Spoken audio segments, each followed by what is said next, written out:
ধিক ধিক তাক তাক ধিক ধিক তেরে কেটে তাক তাক ধিক ধিক। কি হলো গুলটে মামা, তুমি হঠাৎ এমন তেরেকেটে তাক ধিক শুরু করলে কেন? কোনো গান স্টার্ট দিচ্ছ নাকি? না রে অবোঝা অবোধা ক্যালটাবুলাসের দল, ধিক্কার জানাচ্ছে ধিক ধিক ধিক করে। কাকে? কাকে? নিজেকে। কেসটা আসলে কি একটু ঝেড়ে তারিখ করবে গুলটে মামা? নিজের ওপর খুব রাগ হচ্ছে রে। দেখে তো বোঝা যাচ্ছে না। ঘটনা আমার রাগ কিন্তু খুব ভয়ানক। একবার হওয়া শুরু হলে কিন্তু এই পৃথিবী শুদ্ধ গলতপুর জ্বলে যাবে।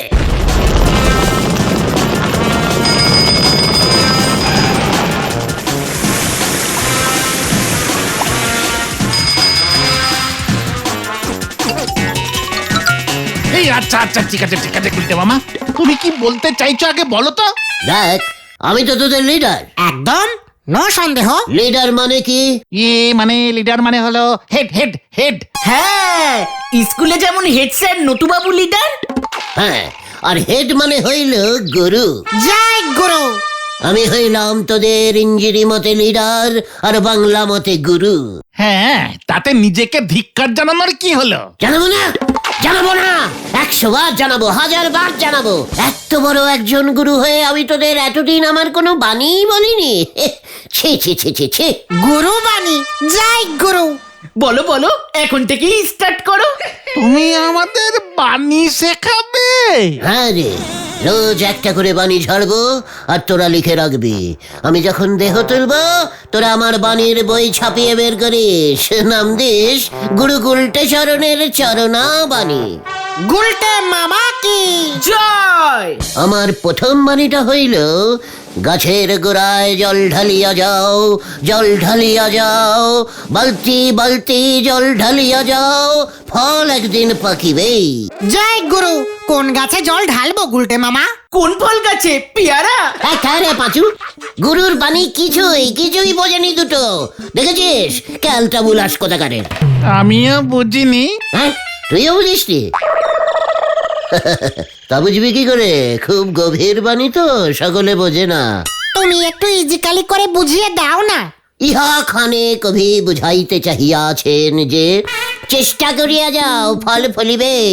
চেষ্টা মানে জল, আর ফল মোটেও গাছের ফল নহে। কবি চালাকি করিয়া এখানে রেজাল্টকে ফল বলিয়াছে। ভুল বাণী, ভুল বাণী। হোয়াট?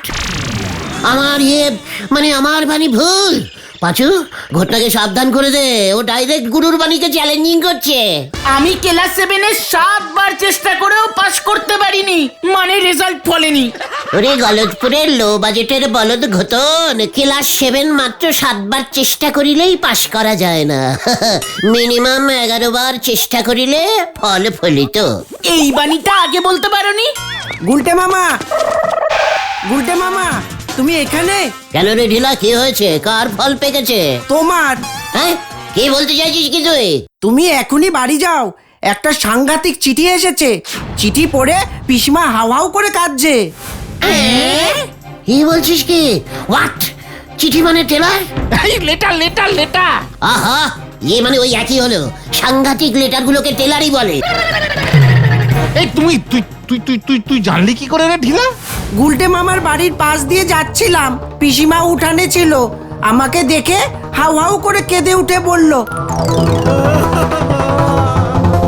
এক্ষুনি যেন তোমাকে বাড়ি পাঠিয়ে দিই। কি একটা সরকারি চিঠি এসেছে, সর্বনাশ হয়ে গেছে। আমি তো তাই দৌড়াতে দৌড়াতে এখানে। সরকারি টেলার? চলে আয় পাঁচু। চল ভেন্ডি। আমি বাবা বাড়ি কাটি।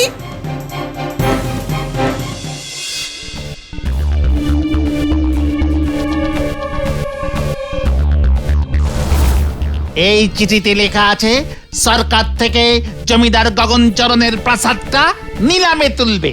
কোথায় তুলবে? নিলামে নিলামে। অত বড় প্রাসাদটাকে তুলবে কেমন করে? ট্রাক্টর আনবে নাকি? আরে বাবা না না, সরকার ওই গগনচরণের জমিদার বাড়ির প্রাসাদটা বিক্রি করে দেবে। যে বেশি দর হাঁকবে প্রাসাদ তার হবে। ওরে আমার কি সর্বনাশ হলো রে, তোদের পিসে মশাইয়ের শেষ স্মৃতিটাও চলে গেল রে। কি আর করবে বলো পিসিমা? তাছাড়া ওটা তো ভাঙাচোরা প্রাসাদ, রেখে আর কি লাভ বলো পিসিমা? ওই বাড়িতেই তো আমি বিয়ের পরে এসে উঠেছিলাম রে। ওই হতচ্ছাড়াটা যদি কিছু একটা করত, তবে জমিদার বাড়িটাকে সারাই করতে পারতুম। পড়ে পড়ে এইভাবে নষ্ট হতো না রে। পিসেমশাই ভাঙলো কেন প্রাসাদটাকে? রং করাতে পারেনি? উনি তো তোর মতোই বাউন্ডুলে ছিল, জমিদারি রাখতে পারেননি। 10 পয়সা রোজগার করে 1 টাকা খরচা করতেন।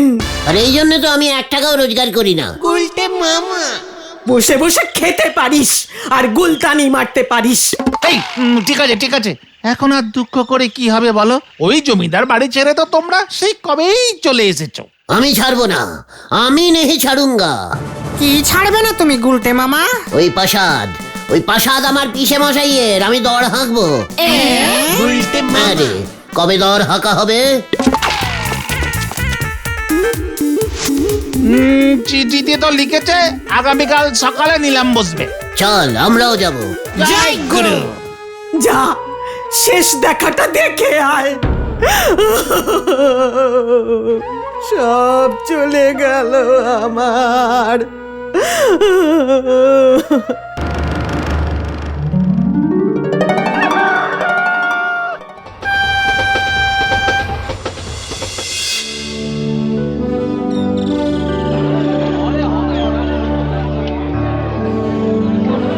জমিদার গগনচরণের এই 110 বছরের পুরনো বাড়িটির নিলাম শুরু হইল। সরকার থেকে এর দাম ধার্য হইয়াছে সর্বনিম্ন 7 লক্ষ টাকা। 10 লক্ষ টাকা, 12 লক্ষ। আমি হাঁকি, বল। হাকো হাকো, দেরি করো না। ইয়ে মানে 17 লক্ষ। 15 লক্ষ 5, 18 লক্ষ। 18 লক্ষ 70 নয়া। এই নয়া নয়া বলো না গুলতে মামা। 18 লক্ষ 70, 20 লক্ষ। ওরে গুরু, দাঁড়া, 25 লক্ষ। এসব কি করছে গুলতে মামা? চুপ কর। 25, 26, 27, 28, 29, 30, ইয়ে তারপর 32, 35, 38, 40 লক্ষ। থামবো না, হেঁকেই যাবো। আরে পাগল আদমি হ্যাঁ। 40 লক্ষ 1। চুপ করো গুলতে মামা। না, চুপ করবো না। আমার পিসে মশাইয়ের বাড়ি, 50 লক্ষ 2 টাকা। দেখ কেমন লাগে। 50 লক্ষ 2, 50 লক্ষ 2। বেবকুফ আদমি। হাসে আয়া। আরে ডাকাতির পয়সা মনে হয়। 50 লক্ষ 2 ফাইনাল। গুলটে মামা নিলাম জিতে গেছে।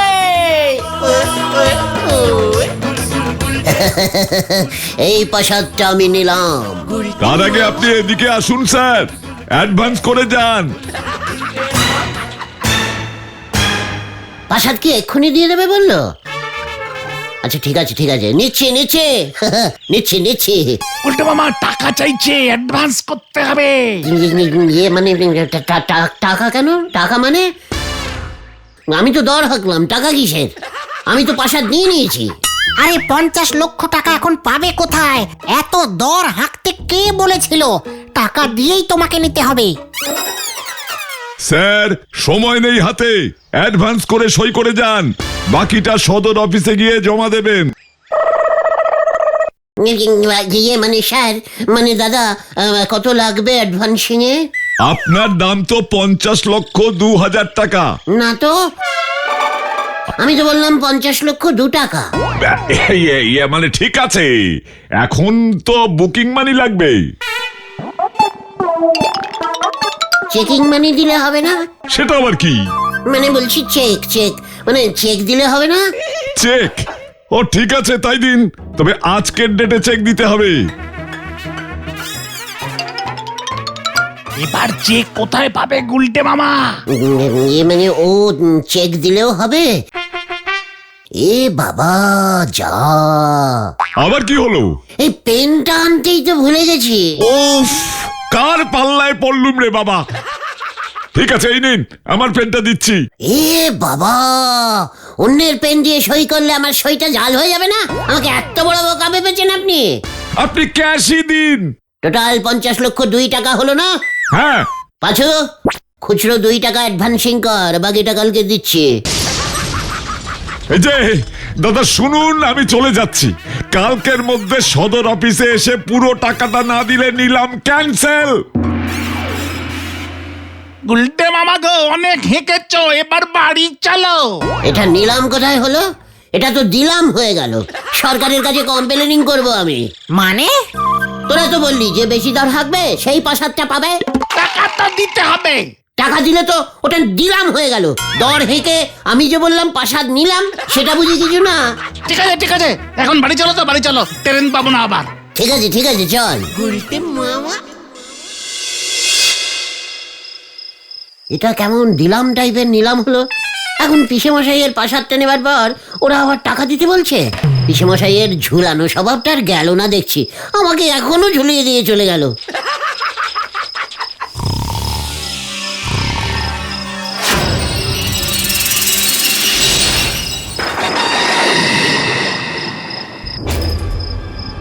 কেন যে হাতে ছাড়া গুলতে? কে কে কে? শুনে শুনে আমার ছেড়াদ্দ করছিস। পিসেমশাই তুমি? আমি তোকে ঝুলিয়েছি নাকি তুই আমাকে ঝুলিয়েছিস? আমি আবার তোমাকে কখন ঝোলালাম? যাও আমার ওই বাড়িটা ভালো দামে বিক্রি হতো, সেটাও ভেস্তে দিলি। ওরে গুরু, বিক্রি হলে তোমার কি লাভ হতো শুনি? যে কিন্তু তার কাছ থেকে আমি কমিশন চাইতাম। এবার তো সেটাও চাইতে পারবো না। আমার বাড়ি, আমার তো একটা দাবি আছে নাকি? বাড়িটা যদি তুমি ডাকতে পারতে না, তবে তো ওটা নিলামে উঠতো না। অত বড় বাড়ির মেনটেনিং খরচ কত জানিস? কোথায় ভাবলুম পাওনাদারদের জ্বালায় বাড়িটা ছাড়তে হয়েছিল। এখন যদি বাড়িটা আবার রিপেয়ারিং হয়, তবে কোনো একটা ঘর দখল করব। তুই আবার সব প্ল্যান ভেস্তে দিলি। টাকা দেবার মুরত নেই তো দর হাঁকতে গিয়েছিলিস কেন? আমি কি জানতাম নাকি দর হাঁকলে টাকা দিতে হয়? আমিও কিন্তু জানি না। এবার ওই 50 লক্ষ টাকা তোকে দিতে হবে, নয়তো আমি তোর ঘান মটকাবো। ওরে বাবা রে, এসব তুমি কি বলছো দাদু? হট ছাড়া, আমি তোর পিছে মশাই রে, দাদু হলুম কবে থেকে। 2 দিন সময় দিয়ে গেলুম, নয়তো ঘাড় মোটকে তোকে আমি শ্যাওড়া গাছে ঝোলাবো, কথাটা মনে থাকে জানো? না না না, আমি ঝুলবো না, আমি ঝুলবো না, আমি ঝুলবো না, আমি ঝুলবো না। গুলটে? আমি ঝুলবো না, বলি, আমি ঝুলবো না, এই আমি গুলটে? ঝুলবো না। না না না, আমি ঝুলবো না। আরে ওই হতচ্ছাড়া, ওঠ ওঠ বলছি। কি পিসিমা? বেলা 10টা পর্যন্ত শুয়ে শুয়ে ঝুলছে, পারি না বাপু আর। পিসিমা গো, পিসে মশাই এসেছিল। কি বলছো কি তুমি গুলটে মামা? কি বলছি রে ভাইটু? 50 লক্ষ টাকা জমা না দিতে পারলে এখন যে পিসে মশাই শ্যাওড়া গাছে আমাকে ঝোলাবে বলেছে। কিন্তু এত টাকা তুমি এখন কোথায় পাবে গুলটে মামা? চেষ্টা করো ঠিক পাবে, আমাদের তো খুব পানি ঝেড়েছিলে।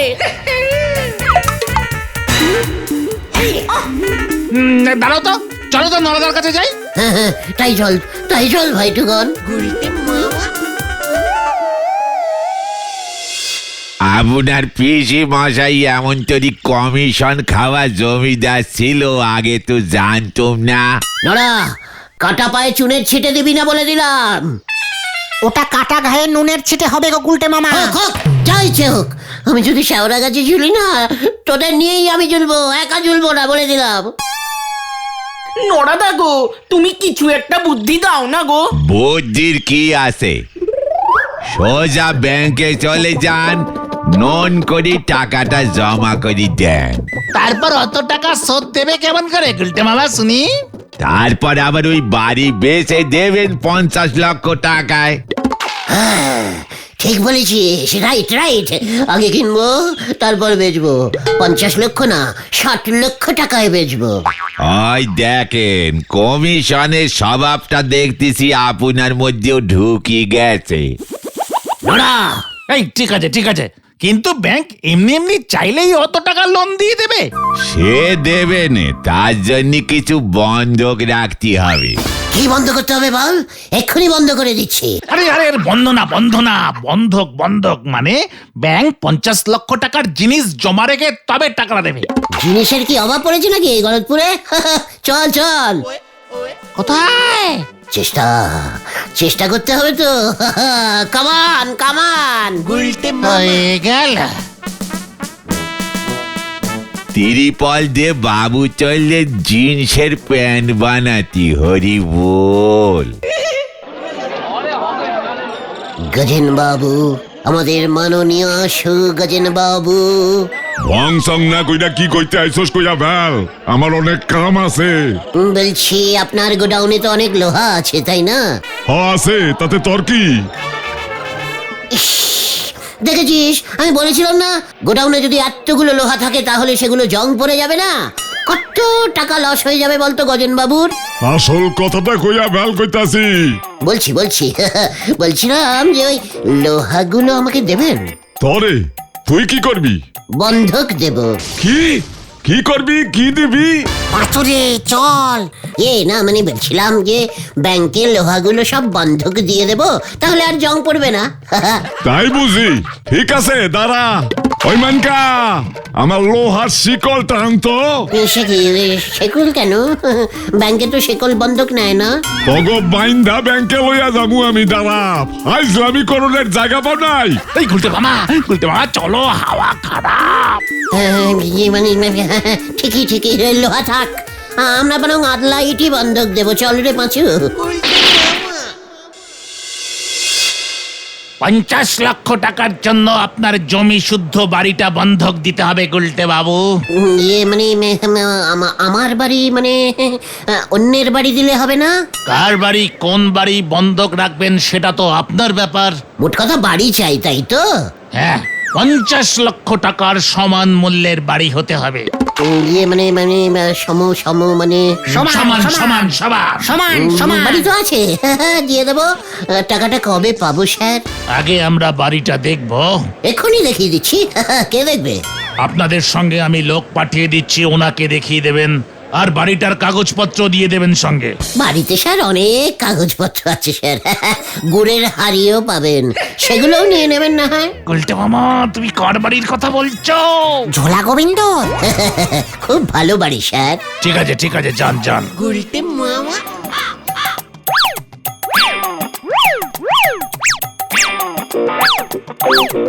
গুলটে মামা। এই যে স্যার, বলেছিলাম না বাড়িটা ভালো। বাড়ির মালিক কে? স্যার, ঝোলা গোবিন্দ, মানে শ্রী গোবিন্দ গুছাইত।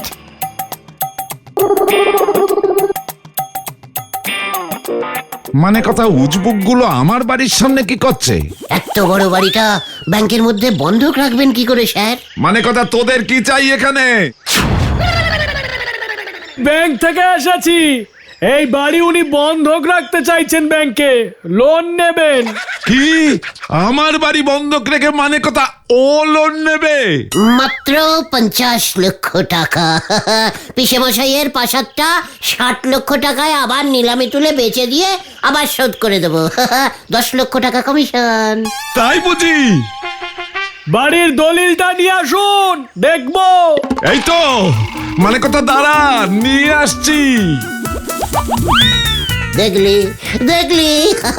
বলেছিলাম না, খুব চেষ্টা করলে ফল পাওয়া যায়। কেসটা গন্ডগোলের লাগছে কিন্তু। ওই দেখ রে। মানে কথা তারা। পাঁচু পালা! বাবা রে! এগি এগি ওরে বাবা, ও বাবা গো, আর সহ্য করা যাচ্ছে না, মানে কথা। বাঁচাও বাঁচাও, বাঁচাইয়ে। গুলি করে তোর খুলি যদি না উড়িয়েছি হতচ্ছাড়া, মানে কথা আমার বাড়ি বন্ধক দিতে এসেছিস। ও বাবা গো, বাঁচাও বাঁচাও। আমাকে বাঁচারে ভাই টুকু! ওরে বাবা রে, ও কি চুল করছে রে বাবা, ও বাবা গো, ও বাবা। খুব ভালো হয়েছে। ওই আবর্জনার স্তূপে ঢুকলে গা চিলকাবে না। ওরে বাবা রে, কি চুল করছে রে, ফুলে যাচ্ছি তো, সারা শরীর ফুলে গেল। গোবিন্দ বাবু ভাগ্যিস হাঁপিয়ে বাড়ি চলে গেছে। তোমার নামে থানায় রিপোর্ট করবে বলেছে। ওরে, আমি আর কোনো কিছু চেষ্টা করব না রে। তাহলে তুমি কি করবে গুলটে মামা? ধ্যান করব। গুলটে মামা কি জয়! ওরে বাবা গো। গুলটে মামা।